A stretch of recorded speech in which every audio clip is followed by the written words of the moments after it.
안녕하세요, 베러프입니다. 저는 연필 조각 컨텐츠를 제작하고 있습니다. 오늘은 크레용 조각을 해보려고 합니다. 어떤 것을 조각할 것인가 하면 여행을 가고 싶지만 돈이 없어 가지 못하는 마음을 달래기 위해 프랑스 파리에 위치한 에펠탑을 조각해 보려고 합니다. 먼저 둥근 표면의 크레용을 커터칼을 이용해 표면에 각이 생기도록 깎아줍니다. 에펠탑은 사면으로 되어 있기 때문에 평평한 4개의 면을 만들어야 합니다. 여러분들 그거 아시나요? 에펠탑은 크게 3개의 단으로 나누어져 있습니다. 3단을 나눠야 하기 때문에 옆면에 가이드라인을 그려줍니다.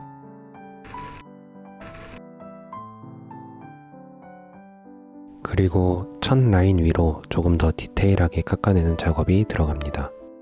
에펠탑은 프랑스 파리의 상징적 건축물로 1889년에 프랑스 혁명 100주년을 기념하여 개최된 파리 만국 박람회가 열린 마르스 광장의 출입 관문으로 건축되었다고 합니다. 사실 저는 프랑스에 위치한 것 외에는 자세한 역사는 몰랐습니다. 아직 가본 적도 없고요. 이 에펠탑을 조각하면서 프랑스 사진들을 들여다보게 되는데 문득 저곳에 여행을 가보고 싶다라는 마음이 스멀스멀 올라오더군요.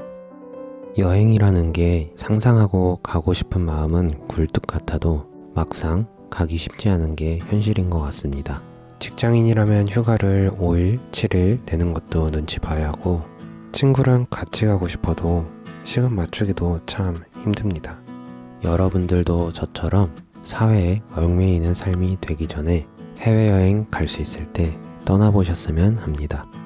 저는 유튜브 채널로 돈을 벌면 꼭 한번 가봐야겠습니다. 에펠탑은 조각 난이도가 제법 높습니다.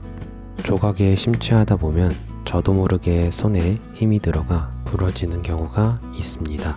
이미 에펠탑 한번 부러뜨려 먹었습니다. 그 부러질 때의 마음은 정말 슬픕니다. 지금은 더 집중해서 힘 조절하면서 조각하고 있습니다. 커터칼을 이용해서 층을 디테일하게 만들어줍니다.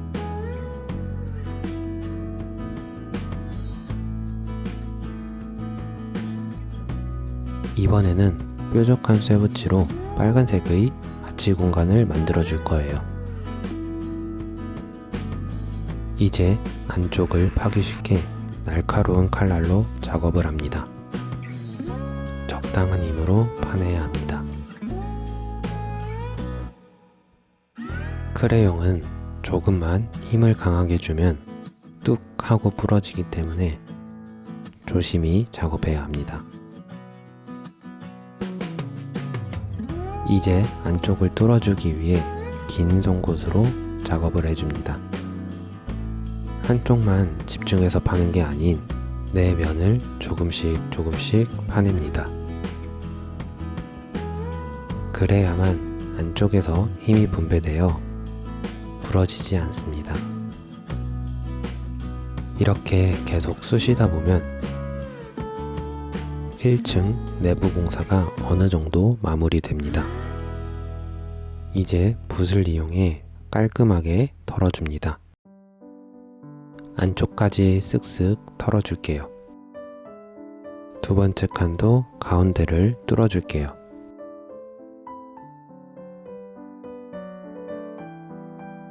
(1층보다) 2층 공간이 협소해 파는 게 쉽지 않네요. 계속 파다 보면 어렸을 적에 놀이터에서 흙으로 두꺼비 집을 만들었던 때가 생각나곤 합니다. 다 뚫으면 붓으로 잔여물을 처리해 줍니다. 다시 한번 깔끔하게 다듬어 줍니다. 이제 2층도 뚫었습니다. 지금부터는 디테일한 작업들을 해야 합니다. 에펠탑의 나눠지는 층 구간을 더 입체적으로 표현하기 위해 커터칼로 다듬어 줍니다.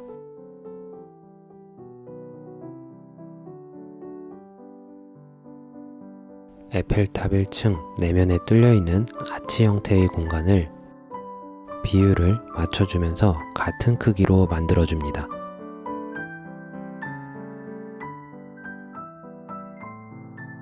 (2층에는) 아치 형태가 아닌 네모 형태로 뚫려 있습니다. 이 칸들도 넓혀주면서 같은 비율의 크기를 만들어주는 작업을 합니다. 빨리 감기로 보여드리겠습니다.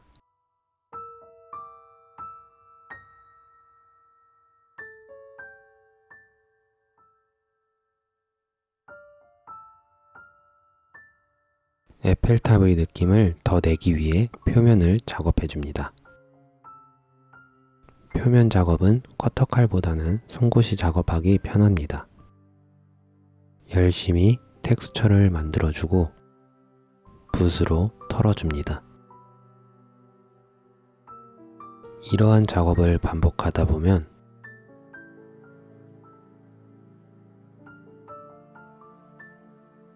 어느새 에펠탑이 완성됩니다.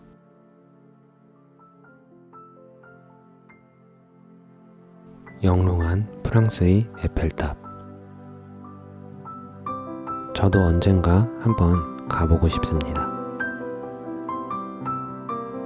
재밌게 보셨다면 구독과 좋아요 부탁드립니다. 감사합니다. 베러프였습니다.